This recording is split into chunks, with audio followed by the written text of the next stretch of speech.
Right, so hello and welcome back to Forex Foundations. In this video, we're going to be talking about what we trade and how we trade it. So in the Forex markets, we are trading currencies. Now, specifically, we are trading currency pairs. When we trade the currency markets, we are trading one currency versus the other and looking to profit from value changes. So a currency pair is a crossover of two currencies, and it allows us to buy or sell one against the other. So here's an example of that. The Euro USD. Now, this is the most major currency pair, Euro USD.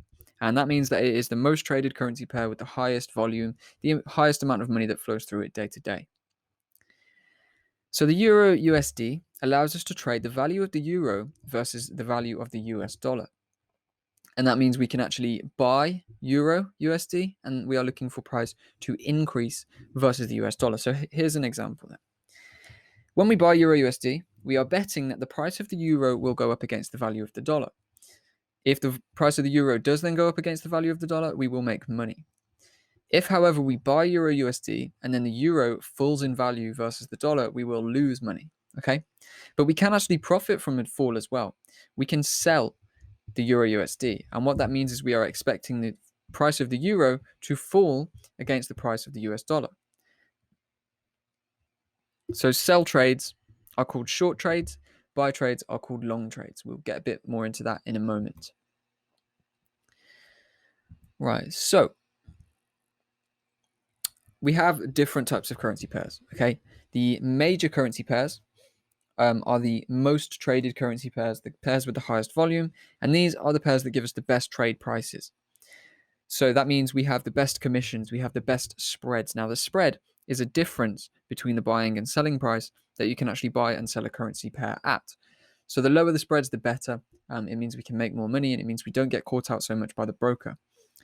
So the major, the most traded currency pairs, and the major trading pairs are Euro USD, so the euro versus the US dollar, USD JPY, the US dollar versus the Japanese yen, GBP USD, which is the Great British Pound versus the US dollar, and USD CHF, which is the US dollar versus the Swiss franc. So as well as the major currency pairs, we also have minor currency pairs. There are 14 miners, and with the amount of volume that actually trades through the currency markets, as we mentioned in the first video, with that $6 trillion daily turnover, the miners do trade very, very similar to the majors. So there's not too much of an issue with trading the minor pairs. The issues arise with spreads and commissions when you actually move on to some of the lesser traded currency pairs like exotics, okay, where we start trading, for example, the South African rand and the peso, the Mexican peso. So the minor currency pairs then are Euro GBP. Here are some of the key ones anyways, the best ones to trade in my opinion. Euro GBP, that is the euro versus the Great British Pound. GBP AUD, now AUD is the Australian dollar, so that's the pound versus the Australian dollar. We then have the pound versus the Japanese yen, the euro versus the Japanese yen, the euro versus the Australian dollar.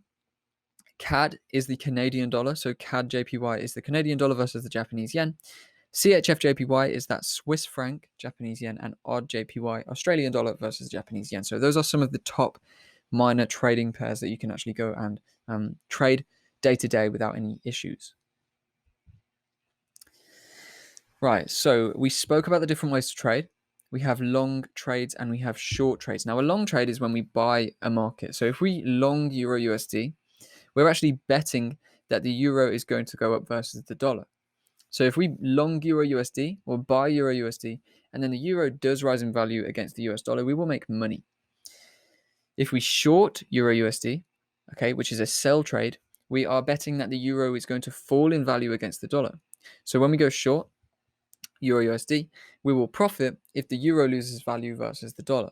So that's what's so great about the Forex market and the fact that we trade crosses and currency crosses is we can basically profit from upside and downside movements day to day.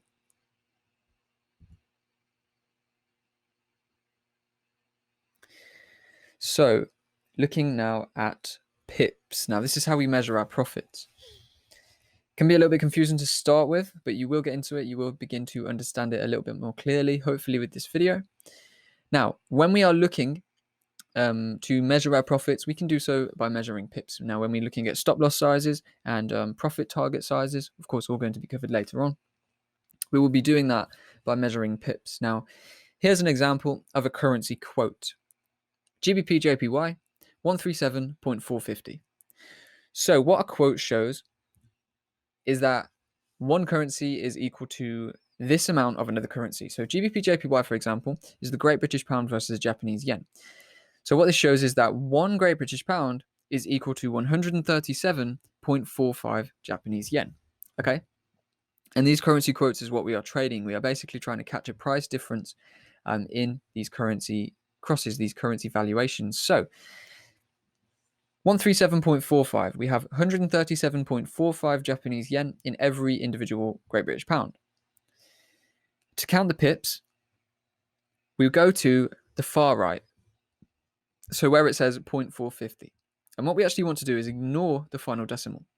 That is 1/10 of a pip. So the one we want to target on, the one we want to focus on is there, okay, the second from the right. And what we actually are then looking at is this as 1 pip. So for example then, if the market is riding at 137.45 and it moves to 137.46, we have gained 1 pip of value. Okay, if it falls to 137.44, however, we have lost 1 pip of value. Now, if GBP JPY was to increase from 137.45 to 137.55, that would be a 10 pip increase. If GBP JPY rose from 137.45 to 138.45, that's going to be a 100 pip increase in the market, okay? So basically, we want to catch as many pips as possible, but we're going to get into all that later on. It is just important, however, before we get into all of the chart work and the actual methods, the learning, that you understand what a pip is and how we actually measure our profits. So that is how we would measure profits for the GBP JPY currency pair. There's another example here. For Euro USD, this is the value of the euro versus the US dollar, as we were speaking about. This one, 1.1875, tells us that 1 euro is equal to 1.1875 US dollars. Okay, so they're very similar, but there is a difference there. What we would do again is go to the far right and ignore the final decimal. So this is 1 pip, second from the right. This is 10 pips, and this is 100 pips. So a movement from 1.1875 to 1.1986 would be a 111 pip difference. Okay, does that make sense? When this moves, it's 10 pips. When this changes, it's 1 pip. And when this moves, that's a 100 pip difference. So that's how we measure our pips. And that is how we are going to be essentially deciding where to put stop losses, where to put targets. All of that, if you don't understand, we will be getting into soon. So that is it for now. We've spoken in this video about currency pairs, what we're actually trading, which is a cross of one currency versus another. We've spoken about the different ways we can trade. We can actually buy a currency, or we can sell a currency to profit from a price increase or a price decrease. And we have also spoken about pips and how we actually measure profits. So now in the next video, we're going to talk about market orders. We know we can buy and we can sell a market. So in this next video, we're actually going to talk about how we go about doing that and the different methods we can use to activate our trades. So thank you for watching, and I will see you over in the next video.